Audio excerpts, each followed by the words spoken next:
Football is clearly the most incredibly nuanced game in all professional sports. It is truly, truly a team sport. And I keep telling myself that all the time. I know it so well, but sometimes my brain gets caught up in the general view of the modern media that likes to focus on one particular thing, and this one guy is going to do everything. And this is why I'm going to spend some time on defense today. I've been so trapped up in offense for so long because Tua, and it's been the glaring weakness, and you only have so much time in a week to cover stuff. But injury report came out yesterday, and Howard had missed practice because of a groin injury. Now, post the game and my little crazy thing, I said, the way he looked like he was covering and playing kind of had me feel there's something wrong with him. He wasn't himself. He had an injury in preseason. He popped up on the injury radar here and there. And it turns out there's a groin injury.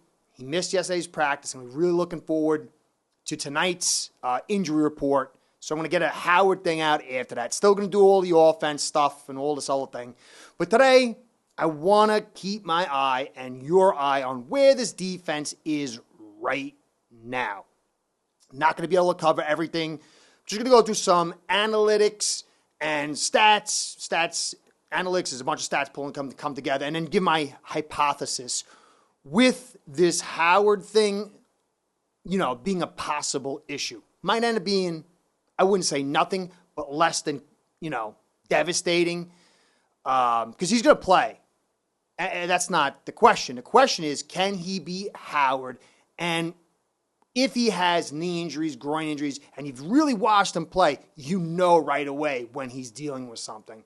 And going through the tape, which I cut, I'm going to do that later on, it really feels that way. And if he comes into this game like that without Jones, and what I'm about to show you, it could be very concerning. Now, there's bits of hope in this whole thing, and I'm going to dig that up as well. Anyway, before I get into all that, I'm going to give a shout out to you guys. Thank you all for stopping by. Really, likes, the subscribes, the comments, especially the comments, the views, the whole thing. Just want to give a shout out to AcePerHead, my sponsor, because without you guys and without them, this show is not going down. AcePerHead's betting software is the premier white label platform for bookies to manage their players and grow their sportsbook operation.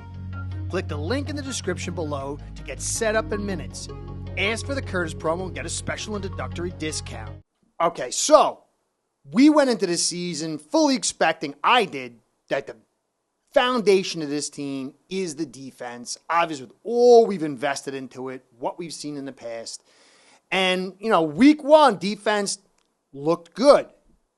Some ways, yes. Some ways, no. I believe in my post game, I had said there was a lot of meat on the table that was left there because the Patriots offense just really was pedestrian in both production and concept. And it was just something didn't feel right. Then we go into the Ravens game and the doors get blown off. We managed to shut it down at the end. Can't really tell exactly what the deal was. I got to go back and look through it.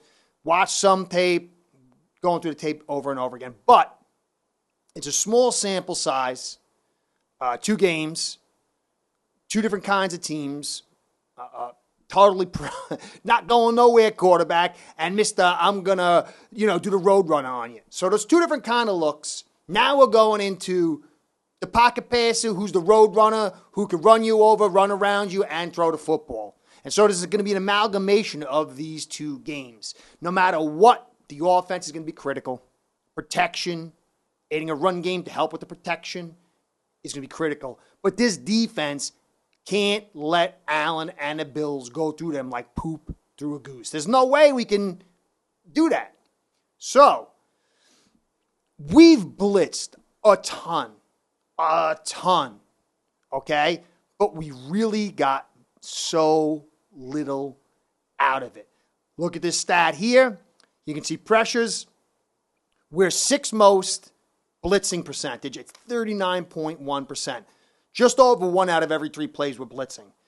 We're 28th least with 2 sacks. Hurry percentage, 22nd least at 6.3. Quarterback knockdowns, 32nd at 1.7. Pressures, 31st at 10.9%. We're sending everything. We're attacking as much as we can. And there's some good out of it. You know, I'm not going to say it's not. But for some reason, we're not able to generate true pressure. And because we're bringing so many blitzes, it does add complications because you'd figure with that kind of blitzing, you would get more pressure. And we're going to need pressure. It's going to be difficult for us to bring that exotic zero look against Allen because of the receivers, because of the talent, because of what he can do, because of that offensive line. We're going to have to, but it could be further exasperated if Howard has some kind of nagging injury and has to play a ton of over coverage, a ton of zone. If you watched the Ravens game, I'll get into that later, he played 10 yards off the ball most of it. He did play close a couple of times. He got beat a few times, and he had some good coverage a few times. He had that one where he dropped the pick. Well, I'll get into that later. But for the most part, he looked like he had to play over, like he couldn't run the wheel off and play loads of man-up-in-your-face coverage. We'll see how it plays out. This injury report's going to be critical. So, we're attacking all over the joint and not enough pressure, and that's not what this defense is about. So, here we go. Our rushing defense, we're 7th in the league with 15 missed tackles. So 7th worst, 15 missed tackles. Lots of missed tackles. Now, we're extremely disciplined. We only have 4 penalties, and we're 32nd. And this is a good thing when you match it up with the Bills, whose defense is 11th worst with 13 penalties. And when you go in with a little bit of a gimpy secondary and high-end talent of our receivers, this could be a nice little factor. But the fact that we're not committing penalties is a very big deal. Now, rush yards, 17th best. But if you take the Lamar run out, we're 10th best. So we're able to stop the run. We're doing a good job stopping the run. But that Lamar run opened up, and you know Allen presents that kind of challenge. Now, tackles for loss, we're in the middle of the universe. We're tied for 16th. So our rush defense is pretty good besides that one big Lamar run. Allen this week is going to show whether that was an anomaly or we really are going to struggle trying to contain the running quarterback. Loads of missed tackles, which is never good. It's never good. We're very sloppy tacklers. Penalties, which I said is a great thing because you're not hurting yourself. You're able to play that bend but don't break defense and not giving up the big play, at least through penalties. The rest of us, the tackle for loss, that's middle of the road too. So that really is not a factor. So there's some good and bad in our run defense. Allen this week is going to tell the story on our ability to stop the running quarterback, because the running quarterback takes the numbers out of the defense's hands and it puts it back into the offense's hand. And that's a problem, especially when you see all linebackers. Some of our edge players struggle a little bit in the run stop. And that edge stuff, which I spoke about, and that's where we got that big run, is going to be a little bit of concern. That's going to be a focus. What way we will go, I don't know. We're going to see. But it's going to be a big deal. Now, onto the passing defense. And this is a really, really big concern. Okay, so pass yards, we're 10th worst at 511. Quarterback rating, we're the 3rd worst. Completion percentage, we're the 5th worst at 71.2% completion percentage. Pass defenses, we're 12th best at 8, was nice. Target depth, 2nd most in the league at 10.1. Yak, we're 12th worst. But if you take away that big catch on Howard, we're back at the 22nd, 6th. And so that's good news too. So two teams we've played have attacked us very, very deep. Okay? But it's one thing to attack very deep and not get a lot of completion, but they have a great quarterback rating, top 5, and top 5 completion percent. 71.2% of those passes completed. This is a big concern when you got Allen, when you got Diggs, when you got Davis, when you got Knox, when you got Isaiah McKenzie, when you got Kumro. They have a very deep receiving core, a quarterback who can be very, very accurate. He's a lot of trouble to stop, and we could have a gimpy Howard. So this is a concern. This does not mean what is going to happen on Sunday is what happened the first 2 games, but this is a clear trend of concern. So Yak, that one catch by Howard, and again, I believe it's because he's gimpy.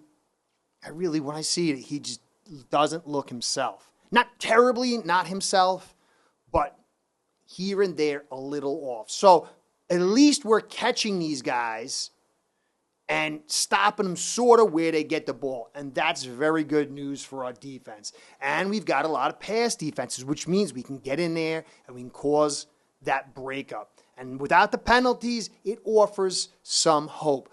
But Howard is limited too much, because smarter guys than me are watching the tape and they know Howard's play and they're going to see. And Diggs is a great route runner, and when you got an injured groin, it's not fun to run straight, explosive.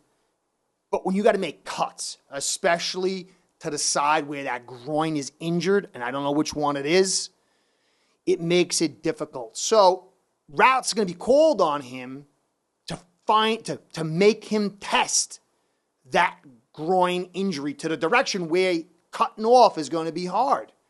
They're going to definitely do it, and it's going to be interesting to see how that plays out. So, in the end, everyone's geeked up for Tua, the offense, Waddle, and Hill, and Gesicki now after he's rising from the dead, Jason Voorhees, and all this stuff. And I'm definitely focused on the offensive line, the protection, and limiting pressures. But us generating pressure on Allen is big. It's big. And us being able to handle the passes that are surely coming is big. It's going to play out. And this is something I want to keep people's minds on. The frenzy for Tua right now is exactly what the media wants. Because Tua has been the yo-yo for them since he came into the league.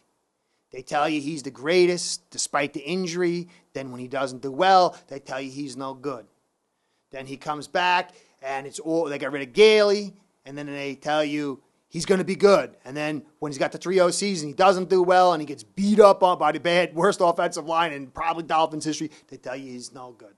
And then they got the Watson search and this search and that search. And then he comes out and he only gets 13 points against the Patriots. They tell you, well, maybe he's not so good. And then he has this amazing comeback and he wins this crazy game. Now they tell you he's the greatest thing ever. So if he comes out and we lose and it's a racetrack game, it's all going to be about Tua. But that's not the case, guys. If the defense plays well, if the protection is there, then you go to Tua. Until that point, there's two higher things on a hierarchy of winning this game. That means protecting the quarterback along with running the football to help that protection and help the defense have eyes on two things. And then this defense generating pressure, handling the mobile quarterback, and then not getting beat for the big plays over the top. These are the keys. And then after that will be Tua, and then how does Waddle and Hill respond? Anyway, this is going to be a big game. There's a lot of people. Stats are pointing this way. People are pointing this way. Big guys are pointing this way. Little guys are pointing this way. Fans are pointing this way from both sides. You don't know until the game is played. All you can do is kind of get a look and come to your own evaluation.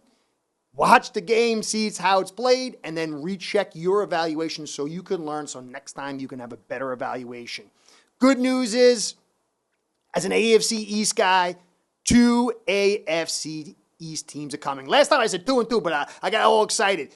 2-0 and 2-0, head-to-head to decide. This game will not break either team should they lose. It will definitely pull things heavily into one team's side or the other.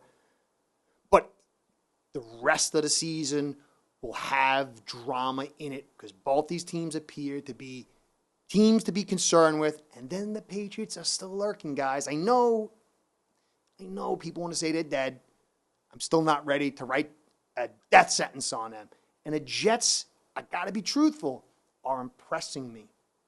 And I think they're very quiet, guys. This AFC East is looking like it's going to be a good division. And this is good news because whoever's team rises out of this can hold their head up high saying, I didn't do a Colts with Manning. I earned this. I mean, you always earn it, but I earned this. So that's the good news. Anyway, I got more stuff from you. Back to the offense, a little bit of Howard, and also yada, yada, yada. Anyways, Curtis saying, thanks for staying to the end. I know Bills fans are out there, but go, Phins.